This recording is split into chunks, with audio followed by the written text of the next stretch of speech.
races that are either at tracks you enjoy or bucket list items.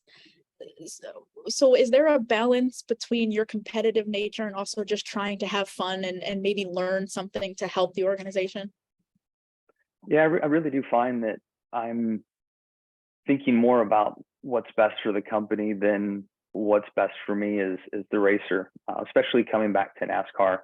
My last 2 years in IndyCar and sports cars, I was much more selfish and much more in that traditional headspace as a driver and ultimate speed, ultimate fun. How can I do, all those aspects? Where now, when we take the 84 car to the track, is it hurting our program or is it helping the program?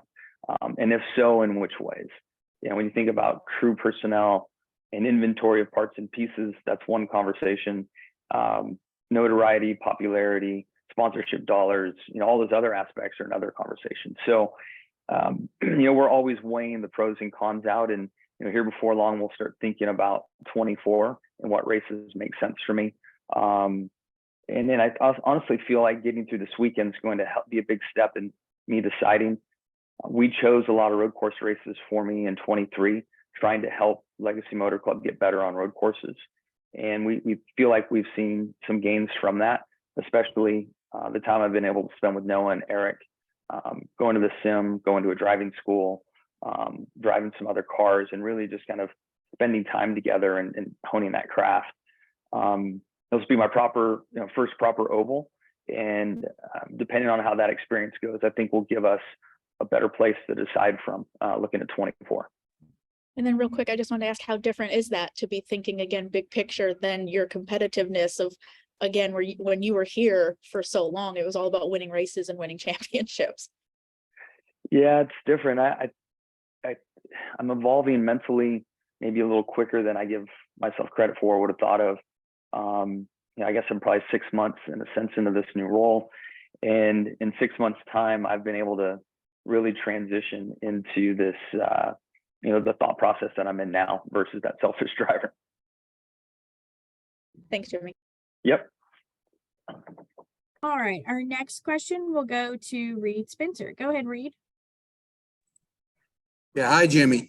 Now that Le Mans is just right around the corner, are you starting to get any butterflies yet? Yeah, I'm excited. I was busy packing my suitcases before we jumped on this call, so it's feeling very real. It's here. I'm very excited for the opportunity. I honestly don't know what to expect. I know once I get to the racetrack and pick up the energy and the vibe of a race weekend, the butterflies will kick in. But right now, it's just great excitement and curiosity of what's ahead. Great. Thanks very much. Thank you. All right. Next question, Greg Engel with Forbes. Go ahead, Greg. Hey, I hope you can hear me. I'm kind of a fly on the fly there. Gotcha. You talk about, we ask you about how's Erik doing and how's Noah doing and things. What's it like to be you at this point, to be a mentor to somebody and to impart your knowledge onto other drivers and other, members of NASCAR? Like, people mentored you when you first came in. What's that like? Is it kind of surreal, or? Yeah, it is surreal, but it's hard for me right now. I don't have a lot of time in the next gen cars, so I don't know how relatable my advice is, and I've been careful to overdo it, and I've kind of spoken to Erik and Noah around more of the track and what I saw the track, how I'd see the track evolve, the way I would attack certain corners. And of course, preface with like, hey, I don't have a lot of time in these cars, but this is what I look for. These were the trends that helped me at these particular tracks. And then, not only at track, but away from track, and knowing what their loads, what their roles and responsibilities are, what their workload is during the course of a week, and trying to offer, advice and trends that helped me deal with a long career in NASCAR. And to that effect, very thankful that Amy Stock is involved, that John Lewis, and people that worked so close with me through my 20 years in this sport. And we can all mentor and help. Noah probably a little bit more. Erik's certainly a veteran at this point, but we're able to mentor as a group, and then I can as an individual on a much broader spectrum than really just, in the car at the track. Jimmie, thank you, my friend. Have fun next weekend at Le Mans. I'm extremely jealous, but I'll be cheering you on, sir. Appreciate it. All right, we're gonna go back. Bob Pockris, did you have a follow-up? Yeah, I did, Jimmie. What's your biggest worry going to Le Mans? Like, what's keeping you up at night, if anything?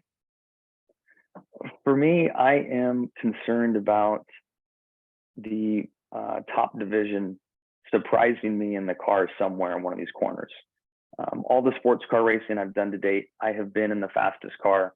I've only had to worry about looking out the windshield and really not, on a consistent basis being passed.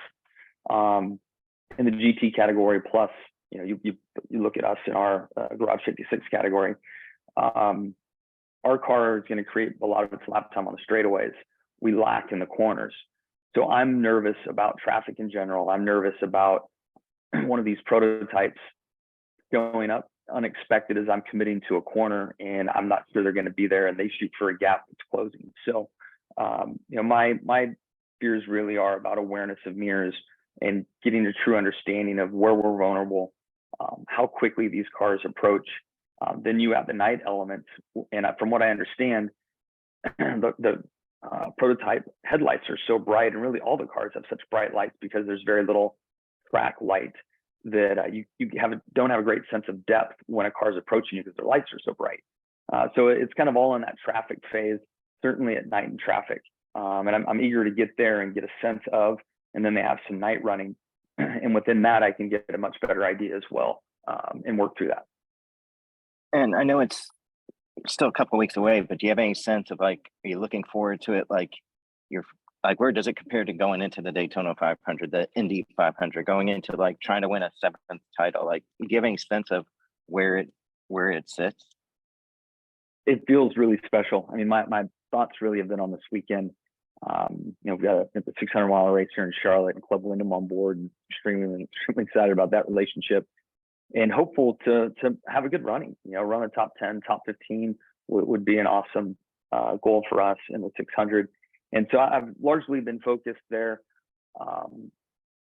There's this great excitement in the back of my mind, and I know that I'm going to jump on a plane Monday or Tuesday and fly across the pond and get into it. But it's just really exciting, but so many unknowns. So it's hard to really quantify what I'm going to go embark on.